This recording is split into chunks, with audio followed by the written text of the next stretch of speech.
സ്വാഗതം page 10 സ്റ്റോറീസിലേക്ക്. Trump എന്തൊക്കെ പറഞ്ഞിട്ടും ഇറാൻ പിന്നോട്ടില്ല. മേഖലയിൽ കൂടുതൽ ആധിപത്യം സ്ഥാപിച്ച് മുന്നോട്ട് പോവുകയാണ് ഇറാൻ എന്ന് തന്നെ പറയാവുന്ന സ്ഥിതിയിലാണ് ഇപ്പോൾ കാര്യങ്ങൾ. അതിനിടെ ട്രംപിന്റെ അവകാശവാദങ്ങളെ തള്ളി ഇറാന്റെ മിസൈൽ ശക്തി പൂർണ്ണമായും തകർക്കാൻ കഴിഞ്ഞിട്ടില്ല എന്നുള്ള അമേരിക്കൻ രഹസ്യാന്വേഷണ വിഭാഗത്തിന്റെ റിപ്പോർട്ടും പുറത്തു വന്നിട്ടുണ്ട്.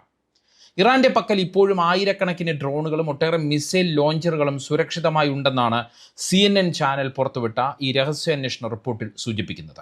അതുകൊണ്ട് തന്നെയാണ് ട്രംപിന്റെ ഒരു തന്ത്രത്തിലും ഇറാൻ വീഴാൻ കൂട്ടാക്കാത്തത്. ഹോർമൂസ് പിന്നെ തുറന്നാൽ മതി, ആദ്യം യുദ്ധം നിർത്താമെന്ന് പരോക്ഷമായി ട്രംപ് സൂചിപ്പിച്ചിട്ടും ഇറാൻ വഴങ്ങുന്നില്ല. ഇറാൻ ആക്രമണം തുടരുന്നത് ചില വ്യക്തമായ ലക്ഷ്യങ്ങൾ മുന്നിൽ കണ്ട് തന്നെയാണ്. കൃത്യമായി പറഞ്ഞാൽ 4 ലക്ഷ്യങ്ങളാണ് ഇറാന്റെ മുന്നിലുള്ളത്. അത് ഓരോന്നായി ഈ വീഡിയോയിലൂടെ പരിശോധിക്കാം. അതിനൊപ്പം ഇറാനെതിരായ തോൽവിയിൽ കലിപൂണ്ട ട്രംപ് അത് തീർക്കുന്നത് സ്വന്തം ഭരണകൂടത്തിലെ പ്രധാനപ്പെട്ട ആളുകളെ പുറത്താക്കിയാണ്. അതായത് അങ്ങാടിയിൽ തോറ്റതിന് അമ്മായിയുടെ നെഞ്ചത്ത് എന്ന അവസ്ഥയിലാണ് ട്രംപ് ഭരണകൂടത്തിലെ കാര്യങ്ങൾ ഇപ്പോൾ. പാമ്പോണ്ടിക്ക് പുറമെ മറ്റു പലരെയും ഇറാൻ യുദ്ധത്തിൻ്റെ പാപഭാരം തലയിൽ കെട്ടിവെച്ചു കൊടുത്തുകൊണ്ട് ട്രംപ് ഉടൻ നീക്കുമെന്നാണ് പുതിയ റിപ്പോർട്ടുകൾ സൂചിപ്പിക്കുന്നത്. അതും ഈ വീഡിയോയിലൂടെ നോക്കിക്കാണാം.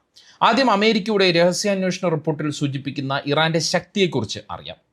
ട്രംപ് രാജ്യത്തെ അഭിസംബോധന ചെയ്തപ്പോൾ, അതായത് ഇറാനുമായുള്ള യുദ്ധം അവസാനിപ്പിക്കുമെന്നുള്ള ആ സൂചന നൽകിയ വാർത്താ സമ്മേളനത്തിൽ പറഞ്ഞത് ഇറാന്റെ മിസൈൽ ശക്തി നാമമാത്രമായി മാറി എന്നാണ്. എന്നാൽ രഹസ്യാന്വേഷണ റിപ്പോർട്ടുകൾ പ്രകാരം ഇറാന്റെ മിസൈൽ ലോഞ്ചറുകളിൽ 50% ഇപ്പോഴും പ്രവർത്തനക്ഷമമാണ്. ആയിരക്കണക്കിന് ഡ്രോണുകൾ ഇപ്പോഴും ഇറാന്റെ കൈവശമുണ്ട്. കടലിലൂടെയുള്ള ആക്രമണങ്ങളെ പ്രതിരോധിക്കുന്ന ക്രൂയിസ് മിസൈലുകളും സുരക്ഷിതമാണ്.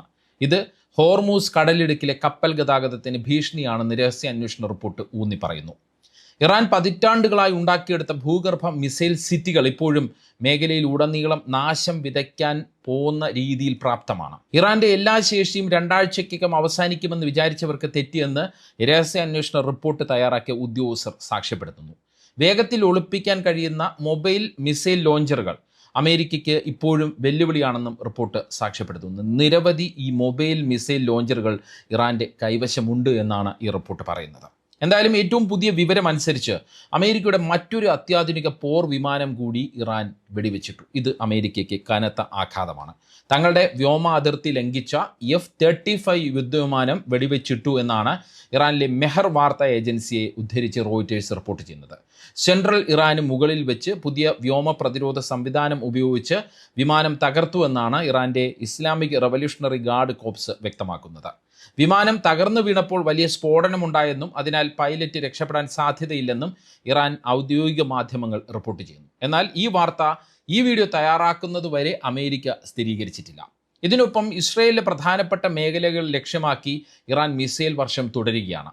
വടക്കൻ ഇസ്രയേലിലും ഹൈഫ തുറമുഖത്തിന് നേരെയും വീണ്ടും ആക്രമണം ഉണ്ടായി എന്നാണ് റിപ്പോർട്ടുകൾ സൂചിപ്പിക്കുന്നത്. മാത്രമല്ല ഗൾഫ് മേഖല കേന്ദ്രീകരിച്ചും ഇറാൻ ആക്രമണം തുടരുകയാണ്. അതിനിടെ പുതിയ ഭീഷണിയുമായി ട്രംപ് രംഗത്തെത്തിയിട്ടുണ്ട്. ഏപ്രിൽ 6-നകം, അതായത് വീണ്ടും സമയം നീട്ടി, ഏപ്രിൽ 6-നകം ഹോർമൂസ് കടലിടുക്ക് തുറന്നില്ല എങ്കിൽ കൂടുതൽ ശക്തമായ ആക്രമണം ഉണ്ടാകുമെന്നാണ് ട്രംപിൻ്റെ പുതിയ ഭീഷണി. ഇറാന്റെ അടിസ്ഥാന സൗകര്യങ്ങൾ തകർക്കുമെന്നും ട്രംപിൻ്റെ പുതിയ മുന്നറിയിപ്പിൽ പറയുന്നു. എന്നാൽ അങ്ങനെയൊന്നും പേടിപ്പിക്കാൻ നോക്കേണ്ട എന്ന് തന്നെയാണ് ഇറാൻ ആവർത്തിക്കുന്നത്.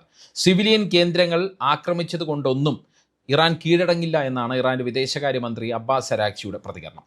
ഇനി നമുക്ക് ഇറാന്റെ നേരത്തെ ഞാൻ പറഞ്ഞ ആ ലക്ഷ്യങ്ങളിലേക്ക് വരാം. ഇറാന്റെ ഒന്നാമത്തെ ലക്ഷ്യം തങ്ങളുടെ സൈനിക കരുത്ത് ലോകത്തിന് കാണിച്ചു കൊടുക്കുക എന്ന് തന്നെയാണ്. തങ്ങളുടെ മിസൈൽ ശേഷി ഇസ്രയേലിൻ്റെ അത്യാധുനിക പ്രതിരോധ സംവിധാനങ്ങൾ, അതായത് അയൺ ഡോം, ആരോ തുടങ്ങിയവയെല്ലാം മറികടക്കാൻ പ്രാപ്തമാണ് എന്ന് ലോകത്തിന് കാണിച്ചു കൊടുക്കാൻ ഇറാൻ ലക്ഷ്യമിടുന്നു. ഒരുപക്ഷെ ഒന്നിലധികം തവണ അവരത് കാണിച്ചു കൊടുത്തു കഴിഞ്ഞു. ഇസ്രയേലിൻ്റെ സാമ്പത്തിക കേന്ദ്രങ്ങളെയും ജനവാസ മേഖലകളെയും ലക്ഷ്യം വെക്കുന്നതിലൂടെ ഇസ്രയേലിനുള്ളിൽ വലിയ സമ്മർദ്ദം സൃഷ്ടിക്കുകയാണ് ഇറാൻ്റെ ലക്ഷ്യം.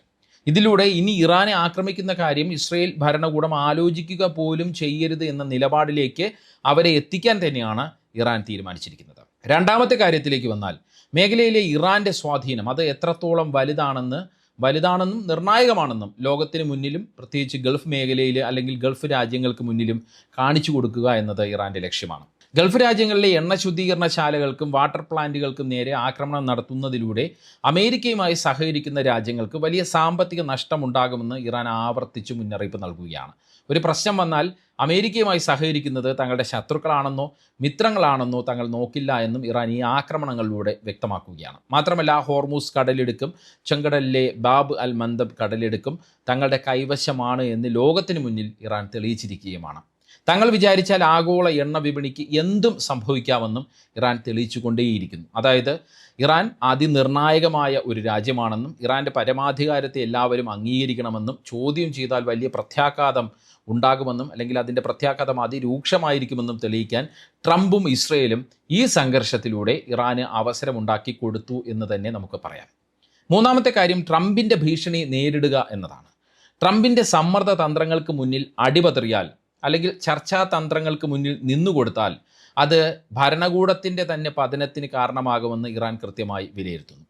അമേരിക്കയോടും ഇസ്രയേലിനോടും പ്രതിരോധിച്ച് നിൽക്കാൻ കഴിയുന്ന രാജ്യമാണ് തങ്ങളെന്ന് ഇറാൻ തെളിയിച്ചു കൊണ്ടേയിരിക്കുന്നു. അതുകൊണ്ട് തന്നെയാണ് ട്രംപ് എന്തൊക്കെ പറഞ്ഞിട്ടും ആക്രമണം നിർത്താനും അജണ്ടകളിൽ നിന്ന് പിന്മാറാനും ഇറാൻ ഇതുവരെ തയ്യാറാകാത്തത്. അതായത് ഇറാൻ ഭരണകൂടത്തിന് ഇത് ജീവൻ മരണ പോരാട്ടമാണ്. അതിലവർക്ക് തല ഉയർത്തി തന്നെ നിൽക്കേണ്ടതുണ്ട് എന്ന് നമുക്ക് വിലയിരുത്താം. ഇനി നാലാമത്തെ കാര്യത്തിലേക്ക് വന്നാൽ അത് ആഭ്യന്തര പിന്തുണയാണ്. രാജ്യത്തിനകത്തുള്ള ജനങ്ങളുടെ പിന്തുണ ഉറപ്പാക്കാനും തങ്ങൾ അധിനിവേശ ശക്തികൾക്കെതിരെ പോരാടുകയാണ് എന്നുള്ള സന്ദേശം നൽകാനും ട്രംപിനെതിരായ കടുത്ത നിലപാട് സഹായിക്കുമെന്ന് ഇറാൻ ഭരണകൂടം വിലയിരുത്തുന്നു. സത്യത്തിൽ അത് തന്നെയാണ് സംഭവിച്ചിരിക്കുന്നത് എന്നതും നമ്മൾ നോക്കിക്കാണണം. ഇറാൻ ഭരണകൂടത്തിനെതിരെ വലിയ വികാരമുണ്ടായിരുന്ന ഘട്ടത്തിലാണ് അമേരിക്കയും ഇസ്രയേലും ചേർന്ന് ആയത്തുള്ള അലി ഖമനേയെ വധിച്ച് സംഘർഷത്തിന് തുടക്കം കുറിച്ചത്. ആയത്തുള്ളയെ വധിച്ചാൽ എല്ലാം തങ്ങളുടെ കൈപ്പിടിയിൽ ഒതുങ്ങുമെന്നാണ് ട്രംപും നെതന്യാഹുവും വിചാരിച്ചത്. പക്ഷേ ട്രംപിന് തെറ്റിയത് അവിടെയാണ് എന്നാണ് വിശകലന വിദഗ്ധരെല്ലാം പിന്നീട് വിലയിരുത്തിയത്. ആയത്തുള്ള വധമുണ്ടായതോടെ ആഭ്യന്തര സംഘർഷത്തിൽ ഏർപ്പെട്ടിരുന്നവർ പോലും ഇറാൻ സംസ്കാരം എന്ന വികാരത്തിലേക്ക് വരുന്നതാണ് ഇറാൻ പിന്നെ കണ്ടത്, ലോകം നമ്മൾ കണ്ടത്. അതായത് ഇറാൻ്റെ ഈ 4 ലക്ഷ്യങ്ങൾ വിലയിരുത്തുമ്പോൾ വെറും ഒരു യുദ്ധവിരാമത്തെക്കാൾ ഉപരിയായി മേഖലയിൽ തങ്ങളുടെ മേൽക്കൈ ഉറപ്പിച്ചുകൊണ്ടുള്ള രാഷ്ട്രീയ പരിഹാരമാണ് ഇറാൻ ലക്ഷ്യമിടുന്നത്. അതുമല്ലെങ്കിൽ രാഷ്ട്രീയ മേധാവിത്വമാണ് ഇറാൻ ലക്ഷ്യമിടുന്നത് എന്ന് തന്നെ പറയാം. അതിനിടെ ഇറാൻ വിഷയത്തിൽ അമേരിക്ക നേരിടുന്ന തിരിച്ചടികൾ ആരുടെയെങ്കിലും തലയിൽ കെട്ടിവെക്കാനുള്ള ശ്രമമാണ് ട്രംപ് ഇപ്പോൾ നടത്തിക്കൊണ്ടിരിക്കുന്നത് എന്നത് അമേരിക്കയിൽ നിന്നുള്ള വാർത്തകൾ നോക്കിയാൽ നമുക്ക് മനസ്സിലാകും. അറ്റോർണി ജനറൽ പാം ബോണ്ടിക്ക് പുറമെ മറ്റ് പല പ്രമുഖരുടെയും തലകൾ ഉരുളുമെന്നാണ് പുതിയ റിപ്പോർട്ടുകൾ സൂചിപ്പിക്കുന്നത്. യുദ്ധവുമായി നേരിട്ട് ബന്ധമില്ലാത്ത ആഭ്യന്തര കാര്യങ്ങളുടെ പേരിൽ, അതായത് എപ്സ്റ്റീൻ ഫയലുകൾ പുറത്തു വന്നതുമായി ബന്ധപ്പെട്ട് അതിൻ്റെയൊക്കെ പേരിലാണ് പാം ബോണ്ടിക്കെതിരെ നടപടിയെടുത്തതെങ്കിലും ഭരണകൂടത്തിനുള്ളിലെ പരാജയങ്ങൾ മറച്ചുവെക്കാൻ പുകമറ സൃഷ്ടിക്കുകയാണ് ഇതിലൂടെ ട്രംപ് ഭരണകൂടം ചെയ്യുന്നത് എന്നാണ് രാഷ്ട്രീയ നിരീക്ഷകർ വിലയിരുത്തുന്നത്. പാം ബോണ്ടിക്ക് പുറമെ FBI director cash Patel, intelligence director Tulsi Gabbard എന്നിവർക്കും സ്ഥാനം നഷ്ടമാകുമെന്നാണ് സൂചന. അമേരിക്കൻ കരസേനാ മേധാവി റാൻഡി ജോർജിനോട് തൻ്റെ സ്ഥാനം രാജിവെക്കാൻ പ്രതിരോധ സെക്രട്ടറി പിറ്റ് ഹെക്സത്ത് ആവശ്യപ്പെട്ടു എന്നത് വലിയ വാർത്തയായിരുന്നു. കാഷ് പട്ടേലിനോടും തുൾസിയോടും ട്രംപിന് കടുത്ത വിയോജിപ്പുണ്ടെന്നാണ് റിപ്പോർട്ടുകൾ സൂചിപ്പിക്കുന്നത്. നേരത്തെ തന്നെ ഇത്തരം റിപ്പോർട്ടുകൾ പുറത്തു വന്നിരുന്നു. ഇറാനെതിരായ സൈനിക നടപടികളിൽ തുൾസി കടുത്ത വിയോജിപ്പ് രേഖപ്പെടുത്തി എന്നുള്ള റിപ്പോർട്ടുകളും പുറത്തു വരികയാണ്. നേരത്തെ ഇറാനെതിരായ സൈനിക നീക്കത്തിൽ പ്രതിഷേധിച്ച് അമേരിക്കയുടെ ദേശീയ ഭീകര പ്രതിരോധ വകുപ്പ് മേധാവി ജോ കെൻറ്റ് രാജിവെച്ചിരുന്നു, ഓർമ്മയുണ്ടായിരിക്കണം. ഇറാനെതിരായ ആക്രമണം അമേരിക്കയ്ക്ക് ആവശ്യമില്ലാത്ത കാര്യമായിരുന്നു എന്നും ഇസ്രയേലിൻ്റെ സമ്മർദ്ദം കാരണമാണ് അമേരിക്ക സൈനിക നടപടി ഇറാനെതിരെ തുടങ്ങിയത് എന്നുമാണ് കെൻറ്റ് അന്ന് ആരോപിച്ചത്. അമേരിക്കയെ ദൈവം രക്ഷിക്കട്ടെ എന്നൊക്കെ പറഞ്ഞിട്ടാണ് അദ്ദേഹം ആ സ്ഥാനം രാജിവെച്ച് പോയത്. എന്നിട്ടും കെൻറ്റിനെ വിമർശിക്കാൻ ഈ തുൾസി ഗബ്ബാർഡ്, ഇൻ്റലിജൻസ് ഡയറക്ടറായിട്ടുള്ള തുൾസി ഗബ്ബാർഡ് തയ്യാറായില്ല. മാത്രമല്ല വെനസ്വേലയ്ക്കെതിരായ സൈനിക നടപടിയോടും തുൾസിക്ക് അനുകൂലമായ നിലപാട് അല്ല ഉണ്ടായിരുന്നത്. അതുകൊണ്ട് തന്നെ മദുറോയെ പിടികൂടുന്ന സൈനിക നടപടിയുടെ ആലോചനകളിൽ നിന്ന് തുൾസി ഗബ്ബാർഡിനെ മാറ്റി നിർത്തിയിരുന്നുവെന്നും ചില റിപ്പോർട്ടുകൾ സൂചിപ്പിക്കുന്നു. തുൾസിയുടെ ഇത്തരം നിലപാടുകൾ ട്രംപിന് അകൽച്ചയുണ്ടാക്കിയെന്നും അതുകൊണ്ട് തന്നെ ഉടൻ തുൾസിയെ പുറത്താക്കും എന്നുമാണ് പുതിയ റിപ്പോർട്ടുകൾ സൂചിപ്പിക്കുന്നത്. തുൾസിയെ മാറ്റണമോ എന്നുള്ള കാര്യം ട്രംപ് മന്ത്രിസഭയിലെ മറ്റംഗങ്ങളോട് ചോദിച്ചുവെന്നും ചില റിപ്പോർട്ടുകൾ സൂചിപ്പിക്കുന്നു. ഹോർമൂസ് കടലിടുക്കും ബാബ് അൽ മന്ദാബ് കടലിടുക്കും ഇറാനും ഹൂതികളും ചേർന്ന് തടസ്സപ്പെടുത്തിയതോടെ അമേരിക്കൻ സമ്പദ് വ്യവസ്ഥ വലിയ പ്രതിസന്ധിയിലൂടെയാണ് കടന്നു പോകുന്നത്. ഇറാനെ ആക്രമിച്ച് കുരുക്കിലായ അവസ്ഥയിലാണ് സത്യത്തിൽ ട്രംപ് എന്ന് തന്നെ നമുക്ക് പറയാം.